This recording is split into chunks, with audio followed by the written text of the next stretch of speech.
మరి ఈరోజు చేనేత కార్మికులకి 50 కేజీల రైస్ మరి కూటమి గవర్నమెంట్లో ఇవ్వడం జరిగింది. ఏదేమైనా రాబోయే రోజుల్లో చేనేత కార్మికుల్ని మరి ఆర్థికంగా నిలబెట్టడానికి ప్రభుత్వం ఆలోచిస్తుందని చెప్పి తెలియజేస్తూ, మరి ఇదే కాకుండా మిగిలిన వర్గాలకు కూడా ఎక్కడెక్కడ నష్టం జరిగిందో అందరికీ కూడా ప్రభుత్వం సహాయ సహకారాలు అందించింది. అంటే మీరు బేరీ చేసుకోండి. మీరు ప్రేమించి ప్రేమతో గెలిపించుకున్న ప్రభుత్వం ముఖ్యమంత్రులు ఎలా పనిచేస్తున్నారు, ఎమ్మెల్యేలు ఎలా పనిచేస్తున్నారు, ఇదివరకు ఏ విధంగా ఉందన్నది ఒక ఆలోచన చేయాలి. ఒక జగనన్న కాలనీలో అవినీతి ఆలోచనతో డబ్బు సంపాదించాలన్న ఆలోచనతో ప్రజల్ని అక్కడ 2000 పట్టాలు ఇచ్చి రోడ్డుని పెట్టడం జరిగింది. మొన్న కళ్యాణ్ గారు చూడడానికి వచ్చినప్పుడు కూడా అక్కడి నుంచి బైపాస్ చేస్తూ సుతగడ్డని పక్క భూమి నుంచి మన బైపాస్ NH నుంచి కనెక్షన్ ఉండేలాగా చేయాలని చెప్పి కలెక్టర్ గారికి చెప్పడం జరిగింది. నేను చూపించాను స్థలం కూడా. ఇలాగైతే టెంపరీగా ముందు రోడ్డు వచ్చేస్తే బ్రిడ్జ్ తర్వాత మోడర్నైజేషన్లో బ్రిడ్జ్ అవుతుంది కాబట్టి ప్రాబ్లం ఉంటుంది.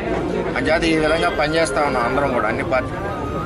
అది కూడా ప్రజలు అర్థం చేసుకోవాలి. జగన్మోహన్ రెడ్డి పరిపాలన వలన విజయవాడ బుడమేరు కానీ పిఠాపురం సుద్దగడ్డ కానీ రెండు కన్నెర చేయడం వలన ఈరోజు ప్రజలందరూ ఇబ్బందికర పరిస్థితి. ఆ ఇబ్బందులు లేకుండా అహర్నిశలు చంద్రబాబు నాయుడు గారు, కళ్యాణ్ గారు పనిచేసి ఎక్కడికక్కడ వరద బాధితులను ఆదుకోవడం జరిగింది. అలాగే మన పిఠాపురం వచ్చేసరికి నిధులు వచ్చి శాంక్షన్ అయ్యి పనులు ప్రారంభించిన సుద్దగడ్డని నిర్లక్ష్యంతో చంద్రబాబు ఇచ్చింది మనం ఎందుకు చేయాలన్న ఒక దురుద్దేశంతో వదిలేయడం వలన ఈరోజు సుద్దగడ్డ వలన పిఠాపురం మండలం కానీ, కొత్తపల్లి మండలం కానీ, గొల్లప్రోలు మండలం కానీ వరదలు రావడం జరిగింది. దానికి ఎఫెక్టెడ్ పీపుల్ ఎంతైతే ఉన్నారో మరి ఇందులో జేఎస్పీ వారు కానివ్వండి, టీడీపీ వారు కానివ్వండి, బీజేపీ వారు కానివ్వండి, అందరు కార్యకర్తలు కూడా కలిసికట్టుగా ప్రజలకు అండగా ఉన్నారు.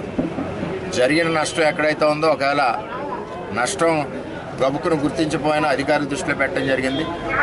మరి బ్రహ్మాండంగా అందరికీ కూడా అన్ని రకాల సదుపాయాలు కూడా ఈ నియోజకవర్గంలో విజయవాడలో ఏ విధంగా చేసామో ఆ విధంగా చేయడం జరిగింది.